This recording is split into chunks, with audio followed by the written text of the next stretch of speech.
네, 미국 중앙은행인 연방준비제도가 기준금리를 0.75%포인트 올리는 이른바 자이언트 스텝을 전격 단행했습니다. 연준이 다음 달에도 자이언트 스텝 시행 가능성을 열어둔 가운데 한국은행의 추가 금리 인상 여부에도 관심이 쏠리고 있는데요. 관련 내용 김대호 경제학 박사와 함께 짚어보겠습니다. 안녕하십니까? 네, 반갑습니다. 네. 결국에는 이 자이언트 스텝이 현실로 다가왔습니다. 0.75%포인트를 올렸습니다. 애초에는 이제 0.5%포인트 올리는 빅스텝에 대해도 조금 의견이 쏠렸는데 결국에는 자이언트 스텝이 단행됐거든요. 어떻게 보셨습니까? 예, 빅스텝이냐 자이언트 스텝이냐 이런 말들은 경제학 교과서에 나오는 용어는 아닙니다. 근데 뉴욕 증시에서 이제 흔히 상징적으로 쓰는 시중에 금융 용어가 지금 되고 있어요. 그러니까 보통 연준이나 한국은행 이런 중앙은행에서 금리를 올리면 관행적으로 0.25%를 올리는 것이 일반화되어 있었습니다. 네. 이제 이런 것을 베이직 스텝이라고 그러고요. 또 요즘은 너무 작다고 해서 베이비 스텝이라고도 합니다.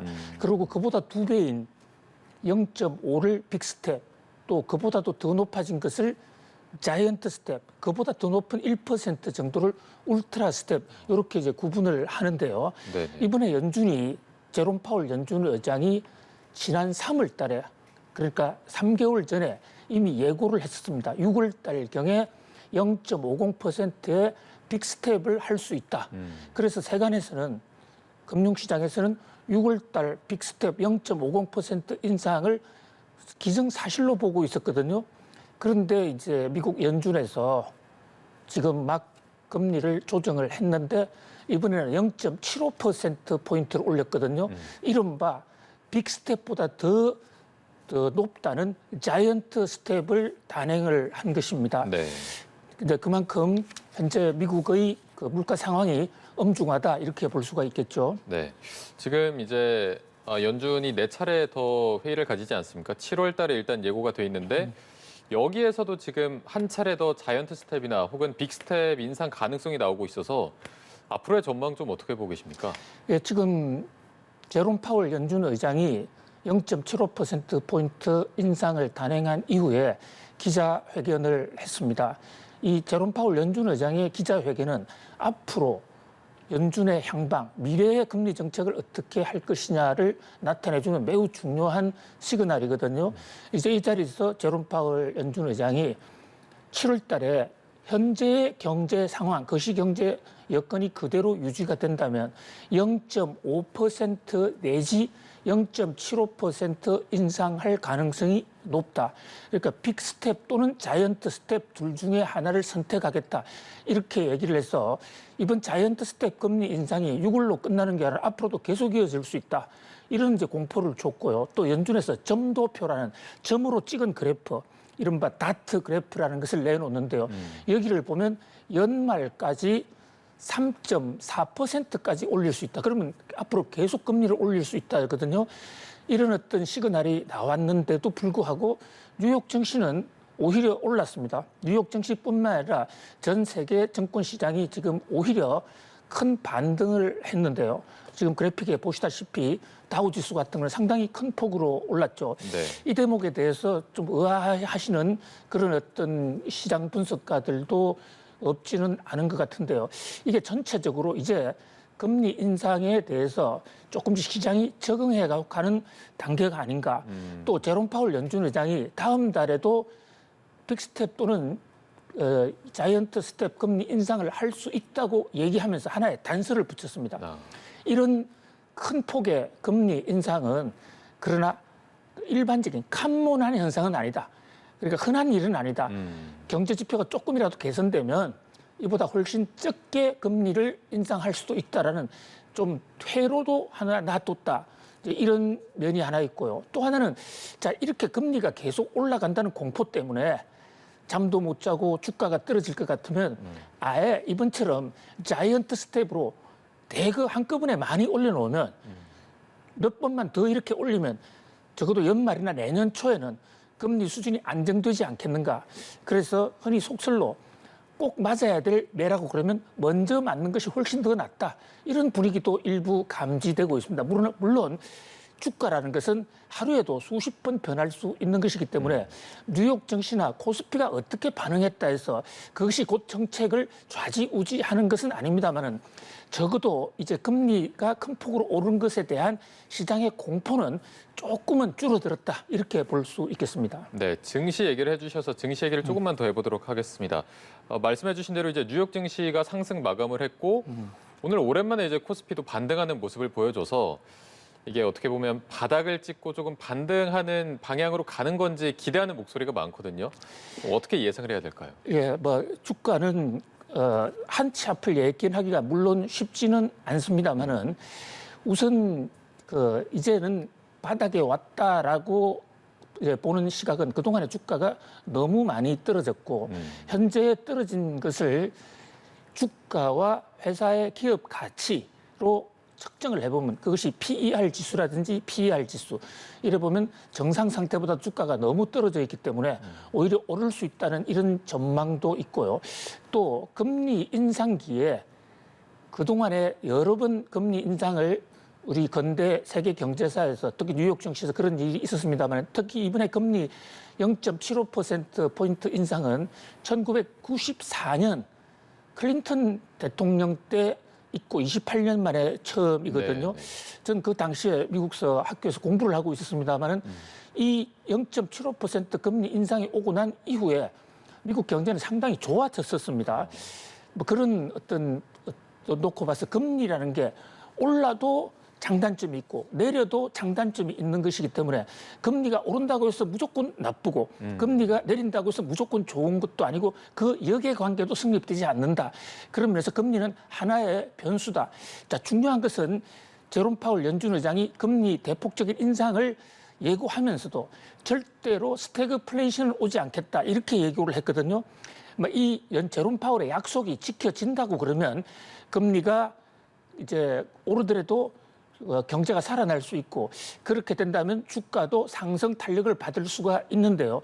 그러나 제롬 파월의 예언대로 된다는 보장은 없고 또 정권가 속설에도 지하실 밑에는 우물 파는 지하수 흘러가는 길도 있다. 이런 속담이 있습니다. 그래서 현재로서 단언하기는 어려운 매우 크리티컬한 순간이다 이렇게 볼 수가 있겠습니다. 네, 지금 말씀을 정리해 보면 뭐 금리가 높다고 좋은 것도 아니고 낮다고 좋은 것도 아니고 이게 다 장단점이 있어서 정답이 없다 이렇게 좀 들리고 있는데 네. 금리가 이렇게 올라가면서 어쨌든 주식 시장도 이렇게 한번 무너지는 모습을 보였고 어떤 점 때문에 이렇게 계속 우려되는 상황이 오는 건지 좀 알기 쉽게 어떤 현상이 온다고 보면 될까요? 예, 이제 금리가 올라가게 되면 돈을 빌리고 있는 사람, 이른바 부채를 갖고 있는 사람들이 갚아야 될 이자가 높아집니다. 네. 그런데 누가 이 부채를 가장 많이 끌어다 쓰고 있느냐? 기업들입니다. 기업들은 자기 자본보다도 밖에서 빌려온 돈들이 많거든요. 그럼 기업들의 이자 부담이 커지면 그 이자를 갚느라고 새로 투자를 못하는 이렇기 때문에 경기가 나빠질 수 있고요. 특히 부채 비율이 높은 회사일수록 주가 하락폭이 높다. 이런 점을 좀 명심할 필요가 있습니다. 개인의 경우에도 영끌을 내서 주식을 투자했거나 비트코인을 샀다. 이런 분들은 상당한 타격이 될 수가 있겠죠. 반대로 예를 들어서 노후에 은퇴 자금을 가지고 우려가고 있는 이런 분들, 국민연금 소득으로 살아가는 이런 분들은 금리가 오른 것만큼 그만큼 소득이 더 늘어날 수도 있는 그런 면에서 금리의 희비 쌍곡선이 상당히 교차가 될 것으로 보이는데 우리가 그동안 너무 오랫동안 저금리 시대에 익숙해져 왔거든요. 그런 면에서 뉴욕 증시가 오르건 내리건 간에 관계없이 앞으로도 금리는 계속 올라갈 가능성이 있다. 자, 방금 CG 그래픽 차트에도 나왔습니다만 미국 연준의 점도표를 보면 올해 말에 3.4%까지 또 내년에는 3.9%까지 올라간다는 이런 전망이 나오지 않았습니까? 네네. 자, 지금 그래픽에 저 점도표를 좀 유심히 볼 필요가 있습니다. 아하. 그렇다면 앞으로 고금리가 올 테고 그럼 고금리에 맞게 자신의 경제 여건을 조정해야 된다. 이것을 저금리 시대에 맞게 그대로 방치했다가는 패가 망신할 수도 있다. 그런 면에서 경제 상황이 급변하고 있다. 급변하는 데 따른 새로운 전략을 세워야 된다. 이렇게 볼 수가 있을 것 같습니다. 네. 지금 이제 우리 경제 상황, 우리 또 증시 상황에 비춰서 좀 저희가 해석을 해볼 필요가 있을 것 같은데 미국에서 이렇게 기준금리를 크게 빅스텝, 자이언트 스텝으로 올리면은 한미 간의 금리가 역전될 가능성에 대한 우려도 계속해서 나왔고 지난번에 말씀해 주셨지만 우리가 더 이제 금리가 낮아지면 외국인 투자자들이 빠져나간다 이런 위험성에 대해서 언급을 해주셨습니다. 그렇다면 지금 한은은 우리도 빅스텝을 해야 되는 거 아니냐 이런 고민을 하고 있을 텐데 어떻게 전망하십니까? 예, 미국의 연준이 금리를 0.75%포인트로 올리면서 미국의 기준금리가 1.50에서 1.75로 조정이 됐습니다. 그런데 현재 우리나라의 기준금리는 1.75거든요. 네. 그러니까 미국은 금리가 일정 범위 하에서 예금 규모에 따라서 1.5도 주고 1.75도 주는데 우리는 일률적으로 1.75를 주고 있습니다. 그렇다고 보니까 미국의 금리 상단이 제일 높은 데가 우리나라 금리하고 이제 같아졌거든요. 그런데 미국은 이제 대부분의 그 은행 예금 금리의 기준금리 적용을 받는 게 1.50을 받고 있기 때문에 현재까지는 오늘 이 순간까지는 미국의 기준금리가 한국보다 좀 낮습니다. 자, 그런데 이 금리라는 게 돈에 대해서 치러주는 돈의 대가, 빌리는 값이거든요. 그렇다면 돈을 빌려주는 사람, 투자하는 사람 입장에서는 한 푼이라도 금리가 더 높은 쪽을 선호할 수 있죠. 특히 미국 달러는 한국보다 국제적 신용도가 더 높은 기축통화지 않습니까? 그런 면에서 그동안에 한국의 금리를 미국보다 조금 더 높이 유지해 왔습니다. 그런데 갑자기 미국 금리가 펑펑 올라서 한국보다 역전을 하게 되면 미국이 만약에 7월 달에 빅스텝을 단행하게 되면 역전이 되거든요. 그런 면에서 앵커님 잘 지적해주신 대로 한국은행의 고민이 좀 깊어질 겁니다. 네. 한국은행도 같이 빅스텝을 해야 비슷하게 맞춰갈 수 있고 베이직 스텝, 그러니까 0.25를 올리면 금리 역전이 확실시 되거든요. 자, 그런데 여기서 한 가지 문제가 만약에 한국이 금리를 올리면 미국과의 금리 균형은 맞출 수 있겠지만 돈을 빌리고 있는 기업체 부담이 너무 커질 수도 있고 한국의 스태그플레이션이 올 수도 있습니다. 그런 면에서 한국은행이 이제 걱정이 되는 것이거든요. 그런데 한 가지 여기서 우리가 유념할 것은 돈의 흐름이 금리에 영향을 받기는 하지만 그것에 절대적이지는 않다는 것이죠. 외국인 투자 자금이 금리 하나만 보고 오지 않습니다.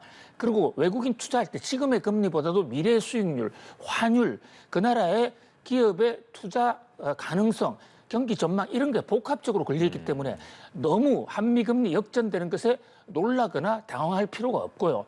역사적으로 보더라도 우리가 미국보다 금리가 낮았을 때 돈이 빠져나가지 않았습니다. 일본이 지금 미국보다 금리가 굉장히 낮습니다. 네. 그렇지만 일본 돈이 미국에 빠져나갔다는 얘기 없거든요. 일본은 선진국이라서 그렇다. 그러면 그리스 같은 유럽의 좀 중진국 같은 데 보면 그쪽은 지금 또 마이너스 금리입니다. 그럼에도 불구하고 그리스 돈이 한국으로 오거나 미국으로 가지는 않았거든요. 하나의 요인이다. 그러면서 조심할 필요는 있다. 이 정도로 경고성으로 받아들여야 할 것으로 보입니다. 네. 그렇다면 이제 외국인 투자자들이 말씀해 주신 대로 금리 하나만 보고 투자하는 게 아니라 이제 여러 가지 요인을 고려한다고 말씀해 주셨는데 그렇다면 금리가 역전되는 현상이 만약에 일어난다고 해도 외국인 투자 자금이 빠져나갈 가능성에 대해서는 크게 우려하지 않아도 되는 상황인 건가요? 예, 경제가 심리전인데 자꾸 한미금리 역전이 되면 나라가 망한다, 네. 돈이 빠져나간다라고 그 펌프질을 하게 되면 실제로 영향을 받을 수는 있지만 네. 역사적인 경험칙이나 또 이론적으로 볼 때 한미 금리가 역전된다고 해서 그로 인해서 외국인 투자 자금이 특히 한국에 들어와 있는 돈에는 상당 부분 미래의 투자 가능성, 성장 가능성을 보고 들어와 있는 돈도 많고 실제로 1년 이상의 중장기적으로 볼 때는 미국의 투자 수익률보다 한국의 투자 수익률이 훨씬 더 높습니다. 후진국에서도 투자 수익률이 더 높거든요. 그런 면에서 경계는 하되 너무 걱정할 문제는 아니다. 그리고 만약에 한미 금리 차만 걱정을 해서 우리나라의 금리를 마구마구 올린다면 그로 인해서 우리나라가 스태그플레이션에 와서 기업들이 무너진다면 그때야말로 진짜 외국인들이 다 떠날 가능성도 있거든요. 그래서 우리가 두 마리 토끼를 동시에 잡아야 된다고 하는 것이요. 자, 지금 물가도 잡아야 되고 동시에 경기도 잡아야 된다. 그런 면에서 금리 정책이 어려운 거고 또 거꾸로 얘기하면 거기에 금리 통화 정책에 묘미가 있다 이렇게 보는데 우리나라의 이창영 한국은행 신임 총재 또 추경호 장관 잘 풀어갈 것으로 기대합니다. 네, 이게 좀 쉽지 않은 선택인 만큼 고민이 더 좀 길어질 것으로 보이고요. 저희가 조금 더 들어가서 이제 서민들의 입장에서 한번 보도록 하겠습니다. 앞서 이제 말씀하시기를 금리가 이제 기준금리가 계속해서 올라가면 대출금리 같은 게 올라가고 기업들 입장에서도 부담이지만 이제 주택담보대출이나 집 사기 위해서 대출한 분들도 지금 금융권에서 주택담보대출 금리, 주담대 대출 금리가 이번 달에 7%를 돌파해서 올해 안에 8%까지 돌파할 것이다. 좀 대책이 필요하지 않을까요? 그렇습니다. 특히 지금 유동성이라는 게 본인이 쓰고 싶을 때 당장 돈을 끌어올 수 있는 그 능력을 영어로 리퀴디티해서 유동성이라고 그러는데 유동성이 굉장히 중요할 것 같아요. 갑자기 지금 금리가 올라서 갚아야 될 이자가 더 많아졌습니다.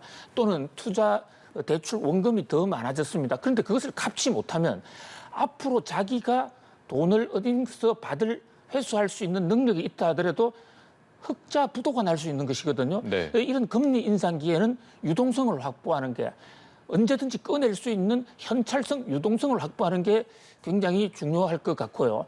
특히 투자를 할 때에도 그 투자 수익률과 금리와의 상관관계를 면밀히 잘 살펴보는 거, 또 자신의 능력 보면서 과거에 영끌 투자라고 해서 거의 아파트가 10억이라고 그러면 그중에 약 한 1, 2천만 원 막 가지고 있으면서도 전세금 끼고 주택을 산다든지 이런 경우에 좀 위험할 수 있다. 그런 면에서 그동안에 저금리 시대의 투자 패턴과는 완전히 다른, 그리고 오히려 금리가 높아지면 연금 금리 상품이나 또는 채권 상품 이런 쪽은 이자가 더 많아지거든요. 네. 그런 데 대해서 투자의 포트폴리오도 좀 달리할 필요가 있다, 이렇게 보여집니다. 네, 지금 적금 금리보다 그런데 이제 주담대 대출이나 그런 대출 금리가 더 높지 않습니까? 지금 1,900조 정도가 가계부채로 잡히고 있는데 이게 어떤 변수로 작용할지도 한번 짚어주시죠. 예, 이게 지금 가계부채의 규모도 우리가 상당히 큰 편인데요. 가계부채가 많으면 결국은 거기에 금리 오르는 것만큼 1,900조라고 했을 때 거기서 1%만 올라도 이제 거기서 그 19조의 추가 부담이 생기는 거거든요. 그런데 금리는 계속 올라갈 가능성이 있기 때문에 금리를 대출을 받고 있는 사람의 부담은 근데 반대로 돈을 빌려준 은행이나 또는 이 쩐주들 입장에서는 그만큼 이자가 더 많이 들어오기 때문에 네. 좋아지는 겁니다. 그 돈이 어디 가는 건 아니거든요. 다만 그 돈을 제때 갚지 못하면 디폴트가 되고, 디폴트는 담보로 묶였던 집이나 또는 저당을 뺏기게 되는 이런 문제가 있기 때문에 유동성 관리가 그 어느 때보다도 굉장히 중요하다, 이렇게 볼 수가 있겠습니다. 네, 알겠습니다. 자, 제가 다른 얘기도 좀 해보도록 하겠습니다. 지금 서울 강동 둔촌 주공 재건축 공사 중단이 계속되고 있지 않습니까? 지금 금융권에서 7천억 원 규모의 사업비 대출 연장은 불가하다, 이런 입장인데 이게 어떤 사건인지 한번 정리 좀 해주시죠. 예, 지금 둔촌 주공 아파트의 재건축을 하고 있는데요. 그 규모가 1만 2천 세대 이래서 흔히 세간에서는 단군 이래 최대 규모다, 네. 화제를 모으고 있습니다. 네네. 그런데 이 둔촌 주공 아파트 공사가 공사 진척률 한 45% 선에서 전면 지금 중단이 돼 있어요. 이게 조합 측, 그러니까 이 개인 집주인들과 또 공사를 시공하고 있는 시공사 측, 현대건설, 현대산업개발 등 이 시공회사 측과의 계약 문제를 둘러싸고 지금 법적 다툼이 생기게 된 건데요. 현재 지금 잘 아시는 대로 이렇게 아파트 재건축을 할 때는 이 개인 집주인들의 돈만으로는 부족하기 때문에 이른바 집단 대출이라는 이름으로 금융기관으로부터 대출을 받습니다. 그렇게 대출을 받으면 그 돈은 금융기관이 개인 집주인들한테 주는 것이 아니라 시행자인 건설회사한테 바로 주게 되거든요. 그렇게 나간 사업 대출, 집단 대출 규모가 약 7천억 정도가 된다는 것입니다. 네. 근데 이게 이제 이달 말로 만기가 됩니다. 만기가 되는데 지금 사업은 제대로 진행이 되고 있지 않았으니까 채권 은행 입장에서는 야, 이렇게 하면 돈을 못 받을 수도 있겠다. 그러면 이제 만기가 됐으니까 이제 기한의 이익도 끝나는 거니까 다음 달부터 대출 연장을 안 해줄 수가 있거든요. 현재 지금 이 대주 은행들 모임에서는 연장해주지 말자는 쪽으로 내부 결론이 났다고 그래요. 그러면 그 돈을 물어내야 되는데 결국 그 돈은 개인 집주인들한 이름을 보고 준 것이기 때문에 집주인들이 물어줘야 되고 가구당 1억 원 이상씩 이자가 아니라 대출 원금을 갚거나 아니면 다른 데서 빌리다가 차환을 해야 되는데 지금 다른 데서 빌릴 데가 없지 않습니까? 네. 그래 되면 여기 디폴트가 날 수가 있다. 이런 면에서 둔촌 아파트에 아주 비상등이 켜졌다. 이렇게 볼 수가 있습니다. 네, 지금 1인당 1억 원 넘게 갚아야 하는 상황입니다. 이게 지금 성수동 트리마제 사태와 비교가 되고 있거든요. 당시에는 어떤 사건이었나요? 그렇습니다. 이 아주 비슷한 사건인데 그 당시에 성수동 사건은 규모가 적었기 때문에 사건을 수습하는데도 이번하고는 좀 다를 것 같은데요. 당시에도 이렇게 분쟁이 생기면서 금융기관이 더 이상 대출 연장을 해주지 못하겠다 이렇게 하면서 중단을 선언했어요. 그런데 이 집단 대출은 금융기관이 돈을 명의는 개인한테 줬지만 실제 그 돈은 건설회사인 사업 시행사에게 줬지 않습니까? 그래가지고 이제 연기가 안 된 상태에서 만기가 되면 이 은행들은 그 시행사에게 준 돈을 다시 돌려받습니다. 그럼 시행사는 회사기 때문에 법인이기 때문에 어떤 수단을 마련해도 돈을 돌려줘야 돼요. 돈을 돌려준 다음에 이 시행사는 그 자기가 대신 물어준 채권을 구상권이라는 이름으로 조합원들에게 돈을 다시 돌려받게 됩니다. 그러는 바람에 사업이 상당히 지지부진해졌고 결국은 그 종전의 성수동 같은 경우 그 경매에 넘어가서 조합원들이 집을 뺏기는 이런 최악의 상황까지 갔죠. 이 둔촌동 아파트도 그대로 두면 현재 그런 어떤 그 최악의 상황으로 갈 수도 있다. 이런 면에서 조합원 측이나 시행사 측에서 좀 더 서로 양보를 해가면 좀 현명한 판단을 해야 될 것으로 보입니다. 이것은 조합과 시행사만의 문제가 아니라 거기서 분양하겠다고 해서 대기하는 일반 시민들도 있고 또 저게 안 되면 서울의 집값이 단기적으로 폭등할 수도 있거든요. 네. 그래서 사회적 문제다. 그런 면에서 조합과 시행사의 좀 어떤 양보가 있어야 될 것으로 보입니다. 네, 알겠습니다. 저희가 좀 중재안을 기대해 보도록 하겠습니다. 오늘 말씀 여기까지 듣겠습니다. 김대호 경제학 박사와 함께 짚어봤습니다. 고맙습니다. 감사합니다.